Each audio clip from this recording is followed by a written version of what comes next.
welcome to the first episode of Zoetv.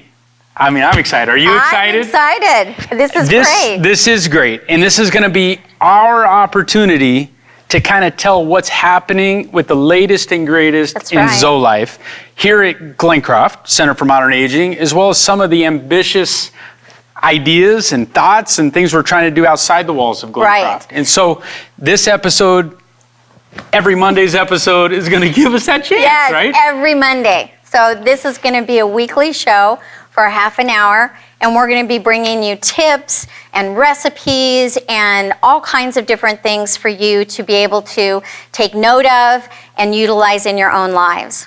I think when we started coming up with this concept of Zoetv and what we could bring to the table on a weekly basis, it was to bring fresh content to Channel 4 to showcase Zoetv and help educate in a health manner. So if during the week, if you guys sit there and come down to the Performance Center or reach out to us and say, man, can you guys talk about something for us? Or we would really like to learn more about this.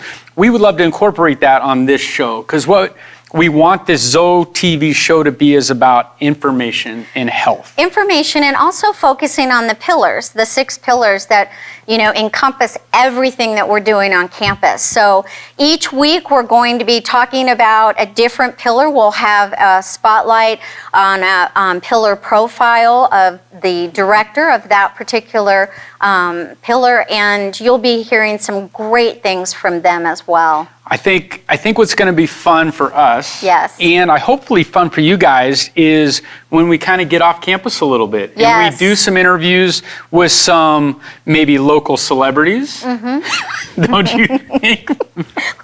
Yes, local celebrities. Zoetv is going places, and we want you to come along for the ride. Oh, please. So on this week's episode, what we're really wanting to showcase is Melissa Flint, who's our pillar profile, who's going to be talking about the emotional pillar in the holidays. So we want to make sure we give you plenty of thoughts and ideas to help you head into the holiday season. That's right. And then after that, we're going to do our resident. Every week, we're going to do our resident success story, where we're going to this week speak to Lori Farley, who gives us a great illustration of somebody that's working hard and that is just gravitated towards the Zoetv culture. And so later on in the show, showing Lori and her element. You will love her story. It's just amazing. And we have there's so many of you that have those exact same stories. So we hope to be able to share them on the show as well. So that's great. We're excited. Lots of recipes from Lish and Jake, and of course Steve will be giving some tips on things that you can do in your own home to keep mobile and stay healthy. That's right. I think, you know, when we started Zoetv, it was under this fall prevention standpoint. And fall prevention started everything that we are doing today. And so when we get to our fitness tip portion, a lot of the elements that we put in play for that is in our fall prevention standpoint. So we're excited. We're excited for today's show. Yes, we're very excited. And make sure you come down and see the Performance Center. If you haven't been out, if you haven't been involved in the program, we really want to get you involved. This is a great opportunity for everybody on campus. So thanks for watching. Hello everyone, I'm Lish Vasquez, Dining Services Director at Glencroft Center for Modern Aging. And today we're going to be making the veggie tacos with a cilantro crema sauce.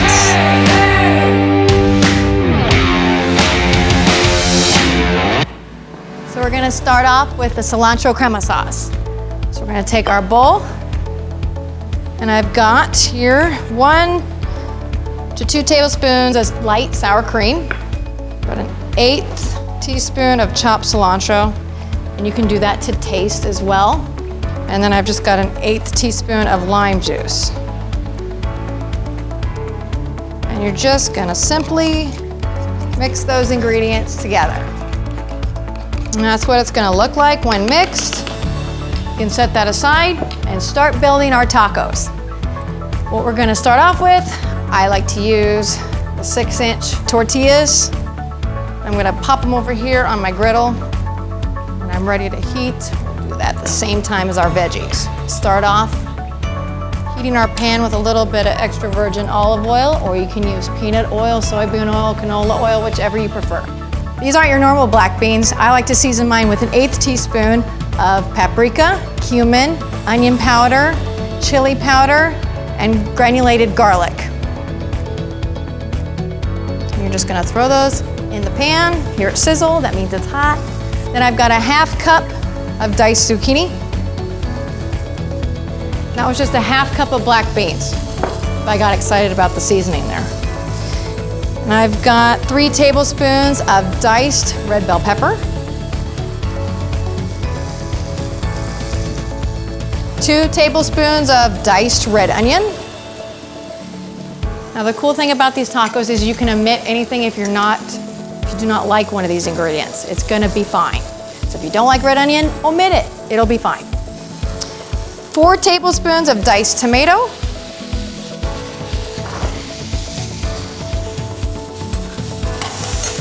Turn on my tortillas, get them going here a little bit. Now you're just lightly sauteing these. You don't want to get a whole lot of color, so you're going to constantly be stirring them. You don't want to burn. You're just basically sweating the vegetables, getting them to look somewhat opaque, kind of see-through. Just like green plate, we're going to take our warm tortillas, set them on your plate. And you're going to take your black bean vegetable mix, and you're just going to scoop it right in the center of your tortillas, just like that.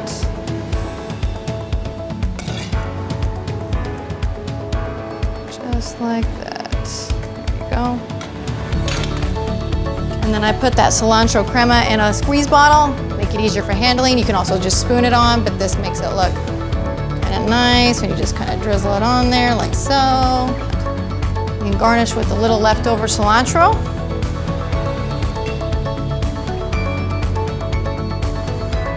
And then you got your limes, of course.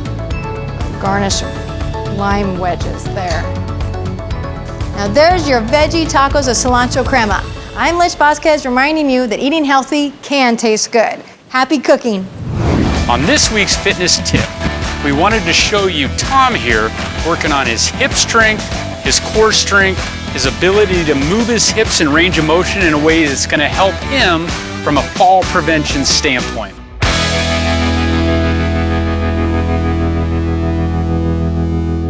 So this exercise right here that we're going to show you, you can easily do at home. We're going to show you him doing it on the staircase, but you can easily do it on a wall, holding a countertop, holding a couch, anything where you've got good, safe balance when performing this exercise. So we got 2 ways we do it. Tom actually has 3 different elements in play when we do this exercise. But the first one is this. We have him hold the top of the staircase. Again, you could be holding a couch, a counter, something that you just have the ability to keep your posture nice and tall. And what you can see is he's gonna work on crossing his foot over, kicking it to the side. So he is working on the flexibility of this hip. And as you age, obviously that range of motion gets tinier and tinier, right? So even at home, if some of you guys are just little kicks like this, that's okay. That's our goal, right? But little by little, this hip starts opening up and we start kicking higher and higher. And we start working on, I want that toe to go up, okay? Posture tall, swinging to the side. So you can watch Tom do it now, whereas his ability to kick that leg, he's gonna cross and he's gonna kick. Okay, and you can see when we started with Tom months ago, his range of motion was smaller and it was tiny, and we've progressed to this point where he is getting a nice high kick, but is pointing his foot this way. Little by little over the next couple months, he's going to even be able to lift that toe even higher. Okay, so what we do is we do about 10 in a row, then we alternate sides. So Tom, if you want to show that other side, and you can kind of see at this angle, our goal is how tall Tom is super important. His core is engaged. He's breathing. He's working on that posture. But again, that hip is getting that dramatic kick working on this range of motion. Okay, so his ability to swing that hip for 10 consecutive reps is what we're looking for. Then he'll rest, he can catch a breath, then we go to the other side. All right, big deal to be able to go back and forth to balance those out. Now, the other exercise we like, Tom, go ahead and turn this way, is same idea. You're holding onto a counter, a chair, or something, posture tall, and you're kicking forward. Okay, so we got our side kicks and we got our forward kicks. So with our posture being tall, our core engaged, we're looking at kicking and swinging this hip, isolating this leg alone, okay, forward and back, sets of 10. Okay, so at home, if you can do 3 sets of 10 per leg, that's great. If you have to break it down to 5, nothing wrong with that. Okay, so Tom, let's show him. So posture being nice and tall, outside hip. Go ahead, buddy. So just nice and tall. And you can see he's not working on speed. It's not a fast, ballistic motion. It is tall and it's smooth. The idea is this range of motion is smooth, forward and back, forward and back. Okay, so we call these side leg raise, okay, or side kick, and we got a forward kick. Now the last exercise that we put in place with Tom and the beta testers that have come down here and working out so hard for their hips is this one. So Tom, let me show you real quick. So it's gonna be, the idea is holding on again from the side. The outside leg is gonna cross like you're sitting in a chair. Then you're gonna sit down in your hips. And what's happening is you're getting a nice stretch in this glute, getting a nice stretch with your back. We stand up, the foot goes down. We cross, we sit, we get a nice squat, feel a good stretch, stand up, set it back down. Tom, give us a good example.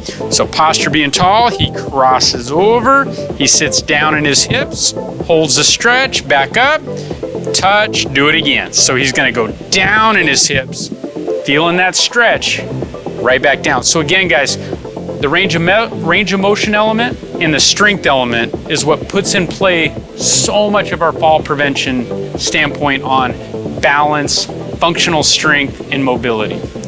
So we'd obviously do both sides. He's trying to get 10 in a row, and for him, we usually try to get about 3 sets of 10 as well. So that is today's fitness tip, all about the hips, the hip girdle, core, in relation to fall prevention. We'll see you next week. Hi, everybody. We are here with Melissa Flint. Many of you know her. She has been on our campus. She's been on our radio show. And this is going to be a pillar profile. And today we're going to be focusing on the emotional pillar as we get much closer to the holidays and things start getting kind of crazy and that type of thing. Melissa wrote a wonderful article for us that'll be coming out in our next Zoetv magazine, which will come out the week of Thanksgiving. And it talks about the holidays and how to maneuver the holidays. And so we're gonna kind of do a pre-log to that article and talk to her a little bit about how to maneuver the holidays, things that we can do and that type of thing. So the first question that I'd like to ask you is, it's like the perfect timing for people to get organized and get ready for the holidays. And we all think that it should be a time of joy, and sometimes it's just not. And so when the holidays are hard, how do we handle that? I think the first step that you just talked about is that planning and kind of being able to understand that if I set myself up for the most success I can have, that even if we're grieving or if we've had transitions or medical issues, there can still be joy amongst the things that are hard, especially at the holidays and all the extra stressors and things that are demanded of us. Learning how to say no and prioritizing, and everything isn't a must. Some things can be a maybe, and some things have to be a no. And setting ourselves up that can be the expectation is going to help us be much more successful during the holiday season. I agree. That's super cool. So would you say, like, for our residents or even outside the walls of Glencrott, the expectations of a perfect holiday and how, like, you're going into that moment with friends and family and your expectations are so high that you're never going to meet it, and so you're constantly disappointed. How would you suggest our residents who might have family that either come do visit or do not, how do they handle that expectation level being so high? we've been taught as a society that it is almost like the Hallmark holiday, so to speak, and that everything is glittery and rainbows and beautiful Christmas trees and Norman Rockwell. And that's not the reality for a lot of people for a variety of reasons. So being realistic about the expectation, understanding that maybe time, space, money, travel might be keeping families apart. How with technology can we stay connected? How with telephone and video chatting and different technologies can we still be as committed and connected as we can, but also understand that it's okay that the holiday is different than maybe it's been in previous years when everyone was together. And creating new holiday expectations, creating new ways of doing things. It doesn't always need to be the way it's always been done. We can actually create something new that works really, really well.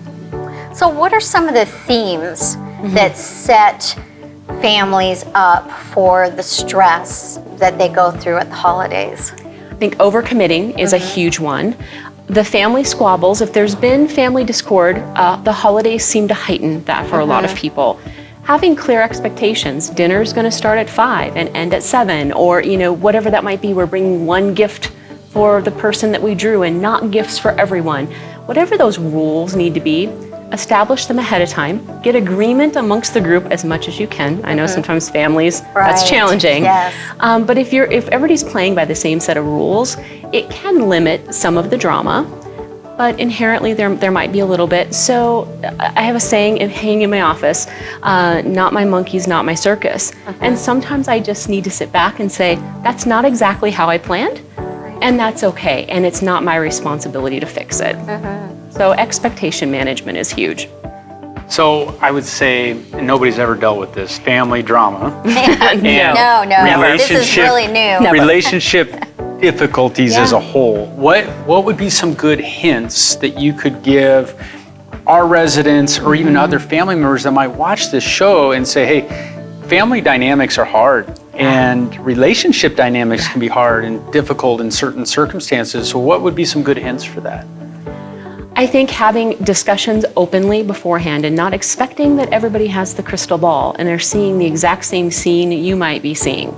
So that open communication before the event, tempering our expectations to make them realistic, but also being willing to talk about the tough stuff that is getting in the way for some people. Maybe it's grief, or maybe it's just that they can't see their grandkids, or a million other things, health. Being realistic about what the limitations might be and still figuring out a way to thrive despite whatever that challenge is. Maybe it's interpersonal, physical, spiritual, all different things. We can thrive in a whole lot of ways by just being clear with one another and communicating clearly. So you just mentioned physical. What symptoms do you find your clients to have about related to the holidays? What comes up during the holidays when all of a sudden they're not feeling well, that type of thing? Depression and anxiety are the top two. Obviously anxious about, all the expectations and maybe not being able to say no. But the depression side can be about grief. Maybe this is the first holiday season without my beloved husband of 45 years or 60 years. Maybe they've actually experienced the death of a child.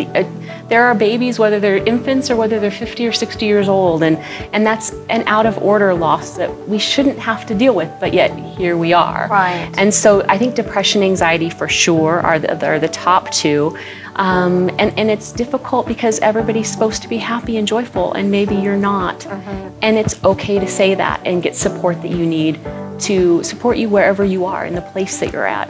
I think people feel like something's wrong with them. Yes. And that's not necessarily the way that it is, of course. It's just the feelings and emotions that go along with, especially this time of year. Absolutely. And loss. We deal a lot on campus with our residents and the loss of loved ones and that type of thing. So I want to make sure that everybody understands, because Melissa's been on our campus before, but she serves as the college serves in the College of Health Sciences at Midwestern University, where she is tenured associate professor within the Behavioral Medicine Clinical Psychology program. And I'd like to give Melissa an opportunity to kind of give her contact information.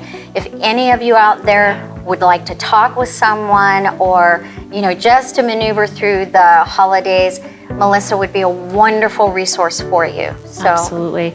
So the main number to find most of us in our clinic, or find myself, would be our psychology clinic phone number, and that's 623-537-6250. And if I'm not available over there, we have great colleagues and students that work in the clinic that can help and even just serve as a sounding board or give some suggestions. My email address I know is floating around, and that's always fine to use if you're technologically connected. That would just be mflint@midwestern.edu. And of course, they could always bug you, I'm sure, and get my info as well. We would be happy to give you her information as well. And Melissa, thank you so much. You're terrific. We love partnering with you on every aspect, especially of the emotional pillar and everything that you do for Glencroft and for Zoetv. So Yeah, she's of all the lecturers that come in and our partnerships out there, I think you're at the top of our food chain when it comes to the most coveted and people that come to talk to our people. You just gravitate towards you. So we really appreciate, I mean, you are embodiment of Zoetv in terms of really putting your arms and hands on our residents and what we're trying to accomplish. So it's my honor. This is a special place, so I'm excited for all you guys are doing. Thank you. Of course. And happy holidays. Same to you guys. So today we want to bring you one of our resident Zoetv success stories with Lori Farley. And Lori is one of our favorite residents that comes down on a regular basis to the Performance Center, has been involved with us since the early days of beta. And when we thought about resident success stories that we wanted to bring to Zoetv, Lori was our first one that came to mind. We have so many out there, but with what Lori has gone through and to where she is now, I think is good testament to Zoetv as a whole, somebody willing to work hard, and somebody that has great perspective of where she's at in today's world. So Lori, the floor is yours. Tell us your story. Thank you. I just moved into Glencroft in December of 2018, and I had a whole lot of things that went on in my life and just knocked me to the ground. And when I moved here, I was physically exhausted, emotionally exhausted. I was in so much pain, I couldn't walk more than about 10 feet without just screaming and wanting to pass out. And I just did nothing but rest for a long couple of months. And then people started telling me about the beta program. And I thought, well, if I'm ever going to get myself back together, I need to find some way to exercise. And so I talked to Steve, and he was like, sure, we can help you. And so he started working with me where I was at and giving me exercises that I could do. And then I could slowly improve and get stronger and increase what I was doing. And now he just tested me a week or so ago, and I walked 600 feet. And my pain level was only about a 4 or a 5, whereas before it had been like a 9. So I feel like I've really made wonderful progress, and it's been Steve's help and Arlene's emotional support, and she's just been wonderful to help me too. And I mean, my friends in Oregon were really, really concerned about me when I moved here. In fact, they just recently told me they thought I was going to move down here and lay down and die, and they were really, really scared for me. And now I feel like I've got a new leaf on life. And I'm just coming back, and I'm feeling better, and he's going to have me dancing by December. That's the goal, right? That's the goal. So I think when looking back into beta, when you thought, okay, I'm going to do this, I'm going to go all in, we did our initial conversation, and we said, hey, here's what we want to do for you. Was there some apprehension coming in that you thought this might help me, it might not? Did you think, man, some of those lectures might be a good opportunity for me? Or what was your thought of Zoetv as a whole as you look back? Well, when I first started this, I have done gyms before, and I did not feel comfortable in them. But I enjoy this environment. It's really peaceful, and it's very nice, and I don't have to compete with these young, cute, little sexy things. And so I felt very comfortable in the gym with other people that were closer to my age. And I was not being pushed beyond what I could do. And then they started offering these programs, these lectures through Zoetv. And I started attending some classes, and I found them very beneficial. There were classes on depression, and there were classes on Medicare, and there were classes on how to eat right, the Zoetv food program, the plant-based food program. And I really enjoyed learning all those processes, and I've been trying to incorporate those into my life. And I noticed the marketplace is actually starting to sell some Zoetv foods. It's really fun to see how things are changing here on the campus as this program gets going. It's just really amazing. Everybody's starting to get on board with it.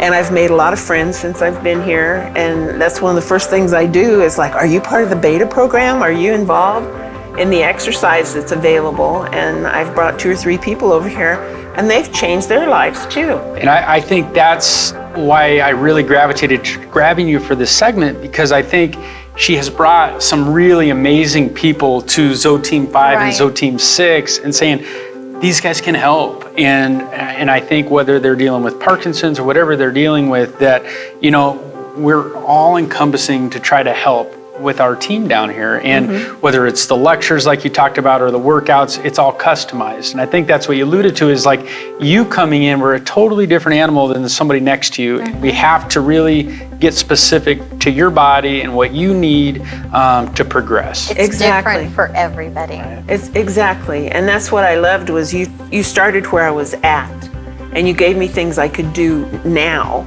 And then as I got better, we progressed and added more things to it until, you know, I can go in there and I have my own little program, and I can work through it whether or not Steve's around. But then when he does come around, I can ask him questions and he'll add new things to it. Right. So, and it just keeps getting better and better. And he recently suggested that I start going to the pool and walking in the pool to help with my balance.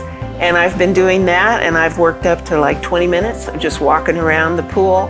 And it's really helped a lot with my stamina and also my walking ability. But what's so great about that pool aspect is when she started, the pool wasn't even in our wheelhouse because she couldn't get in or out. Like, I couldn't get up and down the stairs. So we had to progress to the point of getting her strong enough in her legs and her knees and her hips to support getting out of the steps, because they're big steps, that pool. Yeah, especially the hot tub, and that's my favorite part. I know. But to the point where, okay, 4, 6, 8 weeks in, now we can start leaning on that pool aspect, and it's been an amazing ride. So we thank you for sharing your story. Oh, thank you. I really appreciate you guys. And we look forward to keep on working with you. And I look forward to being part of the Glencroft family. I've started volunteering. That's wonderful. And I'm helping out Tiffany, and I'm helping the Wee Bowling League, and I'm just helping all over the place. And you're going to Sweet Tomatoes. You know, I told her I saw her at Sweet Tomatoes several weeks ago, but I kept saying it wasn't her because she got up from her chair and walked out, and I've only ever seen her in your motorized scooter. So it was really a treat to be able to see that, knowing that you were in the program. Well, the scooter comes in handy because this campus is so big. Yep, absolutely. But one of these days, I'm going to walk across campus. There you are. Well, thank you again. Thank you. Appreciate it. And next week, we're going to have another resident Zoetv success story for you guys as well.